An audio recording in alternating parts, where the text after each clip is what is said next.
بسم اللہ بسم اللہ الرحمن الرحیم نحمدہ ونصلی علی رسولہ الکریم۔ جو میرا ٹاپک ہے آج کا، اصحاب کہف and the bio miracle of the cave, اور قبل میں اپنے ٹاپک پہ آؤں، میں ایک خاکہ پیش کرتا ہوں سورہ کہف کا کہ کیا شان نزول ہے سورہ کہف کی۔ دیکھیے، یوں ہوا کہ جب حضور کی دعوت عام ہونے لگی تو جو قریش کا ایلائٹ طبقہ تھا وہ کافی پریشان ہو گیا۔ ظاہر سی بات ہے کہ جب اقتدار چھنتا ہے تو تکلیف ہوتی ہے، اور تاریخ میں ایک شخص کا نام آتا ہے نصر بن حارث۔ بہت ہی شاطر انسان تھا وہ، اور اس نے یہ تجویز پیش کی کہ کیوں نہ ہم مدینے جائیں اور وہاں کے جو ٹاپ علماء ہیں یہود کے، ان سے ہم رائے مشورہ کریں، کیونکہ حضور بھی کتاب کی بات کرتے ہیں اور یہود بھی اپنے آپ کو اہل کتاب کہتے ہیں۔ اور یہی ہوا کہ نصر بن حارث مدینے گیا اور اپنی پریشانی کو جو یہود کے ٹاپ علماء تھے ان کے سامنے رکھا۔ بہت دیر سننے کے بعد ان لوگوں نے 3 سوال پوچھ کیے نصر بن حارث کو کہ جا کے پوچھو کہ اگر یہ نبی سچا ہے، حق پہ ہے، تو یہ 3 سوال کا جواب دے۔ جو پہلا سوال تھا وہ روح کے متعلق تھا، جو دوسرا سوال تھا وہ اصحاب کہف کے متعلق تھا، اور جو تیسرا سوال تھا وہ اس شخص کے بارے میں تھا جس نے مشرق اور مغرب کا سفر کیا، ذوالقرنین۔ ذوالقرنین پہ میری ایک ایکسٹینسیو سیریز ہے، آپ چاہیے تو وہ ویڈیو ریفر کر سکتے ہیں۔ اور یہی بنیاد بنی سورہ کہف کے شان نزول کی۔ جب ہم سورہ کہف کے شان نزول کو سمجھ سکے تو آئیے اپنے ٹاپک کی طرف ہم بڑھتے ہیں، اصحاب کہف and the bio miracle of the cave. اس ڈسکشن کو میں نے 2 حصوں میں ڈیوائڈ کیا ہے، ایک اس کا ہسٹوریکل ایسپیکٹ اور دوسرا اس کا سائنٹیفک ایسپیکٹ۔ جیسا کہ آپ کے علم میں ہے، 3 بڑے قدیم مذاہب یہاں اس دنیا میں، اسلام، کرسچینٹی اینڈ جوڈائزم، یہ تینوں میں اصحاب کہف کا ذکر آیا ہے۔ 9 لینگویجز اور 200 ٹیکسٹ میں ان کا ذکر آیا ہے۔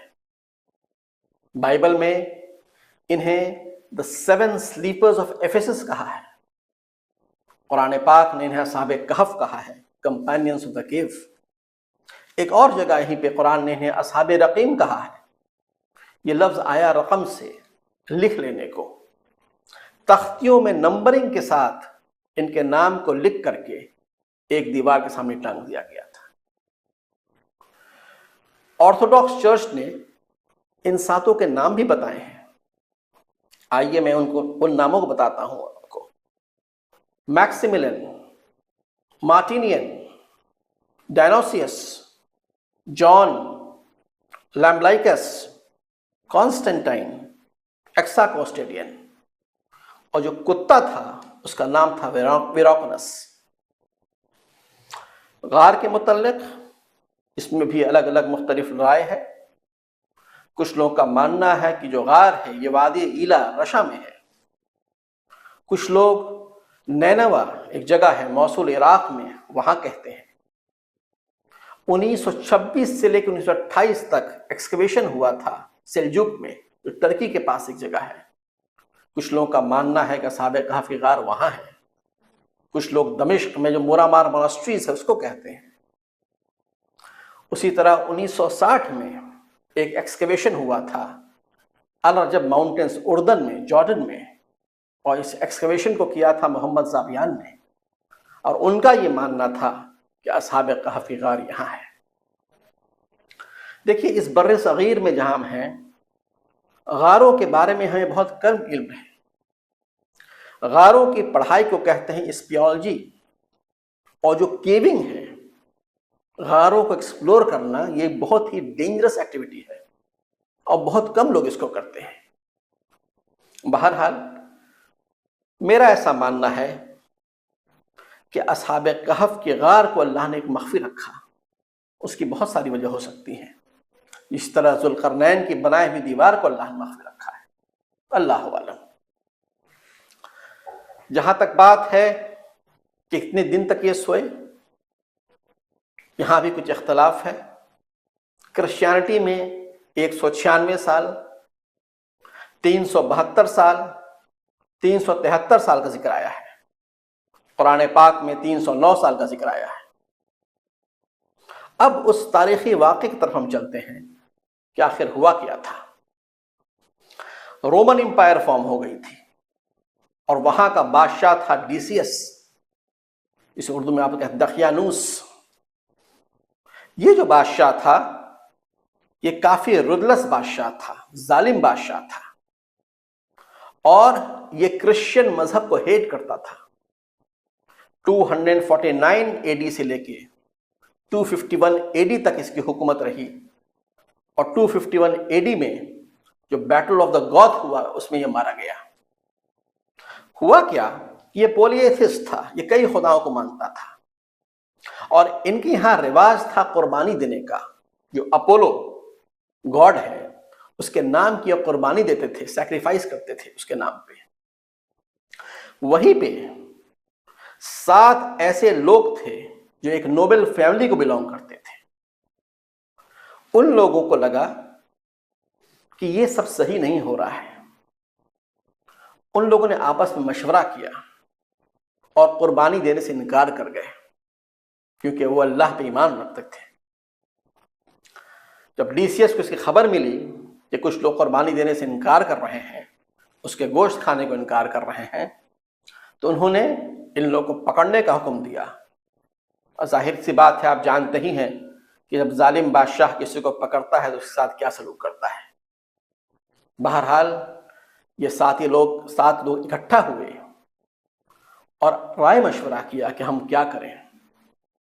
پھر اللہ نے رہنمائی فرمائی ان کی، اور ان لوگوں نے اپنے آپ کو وہاں سے آئسولیٹ کر لیا، گویا علیحدگی اختیار کر لی وہاں سے، اور ایک غار میں چلے آئے۔ اور اس غار میں اللہ نے ان کو 300 سال سے زیادہ سلا دیا۔ یہ تو اس کا ایک تاریخی پس منظر تھا، ایک ہسٹوریکل بیک گراؤنڈ تھا۔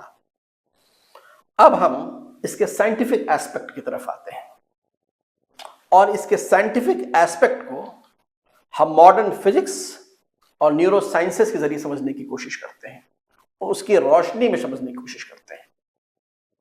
دیکھیے، سلیپ جو ہے، نیند، یہ ہمارے انٹیگرل پارٹ ہے، ایک ہمارے جسم کا ایک حصہ ہے۔ 6 سے 8 گھنٹہ سونا بہت ضروری ہوتا ہے، ورنہ کئی قسم کی بیماری ہو جائے گی۔ سلیپ کے 2 سٹیجز ہیں۔ ایک ہوتا ہے decrease in the activation of neurons, یہ فرسٹ سٹیج ہے، اور جو سیکنڈ سٹیج ہے وہ ایک ڈیپر انکانشیس سٹیٹ ہے، جہاں پہ آپ کا ہارٹ ریٹ، آپ کا ریسپریٹری ریٹ، آپ کا میٹابولزم سب سلو ڈاؤن ہو جاتا ہے، اور آپ گہری نیند میں چلے جاتے ہیں۔ اور بھی سٹیجز ہیں، سٹیجز آف REM بھی ہے، ریپڈ آئی موومنٹ۔ ظاہر بات ہے یہ وقت نہیں ہے کہ میں ڈیٹیل میں جاؤں۔ یہاں پہ چند سوال پیدا ہوتے ہیں۔ قرآن پاک کے جو الفاظ ہیں، وہ ضربنا علی آذانہم، کہ ہم نے ضرب لگائے ان کے کانوں پہ، we struck their ears۔ کان کا نیند سے کیا تعلق ہے، پہلا سوال۔ اور دوسرا سوال ہے کہ جو ہم بولتے ہیں، جو آواز ہے، یہ ہماری ڈے ٹو ڈے لائف میں کیا افیکٹ ڈالتی ہے۔ انہی دونوں سوال کو آئیے ہم ماڈرن فزکس اور نیورو سائنسز کی روشنی میں سمجھنے کی کوشش کرتے ہیں۔ دیکھیے، جو کان ہے ہمارا، ایئر، اس کے 2 فنکشنز ہوتے ہیں۔ جو پہلا فنکشن ہے وہ ہے ہیئرنگ، جو ہم سنتے ہیں، اور جو دوسرا فنکشن ہے وہ ٹو مینٹین انٹرنل ایکولیبریم، توازن کو برقرار رکھنا. جو 8th cranial nerve ہے وہ inner part of the ear میں جا کے 2 حصوں میں ڈیوائڈ کر جاتی ہے, ایک ہیئرنگ کے لیے اور دوسرا توازن برقرار رکھنے کے لیے. یہ جو آواز ہے جو ہم بولتے ہیں, ساؤنڈ کہتے ہیں, اس کی پڑھائی کو کہتے ہیں ایکوسٹکس. اور 1945 میں ایک سوئس سائنٹسٹ تھا ہانس جیننگ, اس نے یہ بتایا کہ ساؤنڈ ٹریول ان ویوز, آواز جو ہوتی ہے وہ لہروں کے شکل میں سفر کرتی ہے, اور کتنی سیکنڈ میں کتنے ویوز پروڈیوسڈ ہوئے یہ اس کی فریکوینسی کہلاتی ہے. اور جس یونٹ میں ہم میجر کرتے ہیں فریکوینسی کو وہ ہے ہرٹز. یہ جو برین ہے ہمارا, یہ مختلف ڈفرینٹ نیورون سے, ایک اسپیشلائز سیلز ہوتے ہیں نیورون, ان سے بنتا ہے, اور دونوں نیورونز ایک دوسرے سے انٹر کنیکٹڈ ہوتے ہیں وایا الیکٹریکل امپلسز. اور اس کی پوری ٹیکنیک کو, اس کی میپنگ کی پوری ٹیکنیک کو ہم کہتے ہیں EEG, الیکٹرو انسیفالوگرافی. اس کے 4 مختلف برانڈز ہوتے ہیں, بینڈز, الفا ویو, بیٹا ویو, تھیٹا ویو اور ڈیلٹا ویو. اب ساؤنڈ فریکوینسی برین کے ایکٹیویٹی کو انفلوئنس کرتی ہے, اثر انداز ہوتی ہے, اور اگر کسی بھی طرح سے ساؤنڈ کی فریکوینسی کو مینوپولیٹ کیا جائے تو جو ڈفرینٹ سیٹ پیٹرنز ہیں سلیپس کے برین میں وہ مینوپولیٹ ہو سکتے ہیں. مثال کے طور پہ جو بیٹا ویو ہے یہ ایک نارمل کانشیس لیول ہے برین کا, alpha wave relaxation of the brain, theta wave light sleep, delta wave deep sleep. آپ دیکھ رہے ہیں مختلف پیرامیٹرز ہیں جو انفلوئنس کرتے ہیں سلیپ پیٹرن کو. اسی طرح ایک چیز ہے ساؤنڈ تھراپی. آواز کے ذریعے ہم برین کو ریلیکس کرتے ہیں, خاص کر ان پیشنٹس کے لیے جو ڈپریشن میں ہیں, جو انگزائٹی میں رہتے ہیں, جو انسومنیا, ایک طرح بیماری ہے جہاں نیند نہیں آتی ہے. ایسے پیشنٹس کو 110 ہرٹز میں ایک فریکوینسی کریٹ کر کے ان کو برین کو ریلیکس کرتے ہیں. اسی طرح کی ایک چیز ہے بینورل بیٹس, جہاں 2 مختلف فریکوینسی کی آواز ہم کان میں ڈالتے ہیں تاکہ برین کو ریلیکس کیا جا سکے. اور یہیں پہ میں آپ کو 2017 کا ایک ریسرچ بتاتا ہوں جو تہران میں ڈپارٹمنٹ آف بایو کیمسٹری میں ایک پروفیسر ہیں غلام حسین ریاضی, انہوں نے کیا. انہوں نے بتایا کہ جو 528 ہرٹز کی جو فریکوینسی ہے یہ ایک میجیکل فریکوینسی ہے, اور اس سے ہیومن ڈی این اے تک کو ریپیئر کیا جا سکتا ہے. آپ دیکھ رہے ہیں, لیکن یہی فریکوینسی کو اگر ایک بڑے فریکوینسی میں مانیے 700 ہرٹز 800 ہرٹز پہ ملایا جائے تو ایک ایسی ہولناک آواز پیدا ہوگی کہ 95% آف برین آپ کا شٹ ڈاؤن ہو جائے گا اور آپ کوماٹوز اسٹیٹ میں چلے جائیں گے. بہت ممکن ہے, بہت ممکن ہے جب اللہ نے اصحاب کہف کو اس غار میں سلایا تو ایک ایسی فریکوینسی پیدا کر دی جس سے ان کا 95% آف برین ڈیڈ ہو گیا اور وہ ایک کوماٹوز اسٹیٹ میں چلے گئے. آپ کہہ سکتے ہیں یہ معراج ہے نیورو سائنسز کی, سب میریکل آف نیورو سائنسز.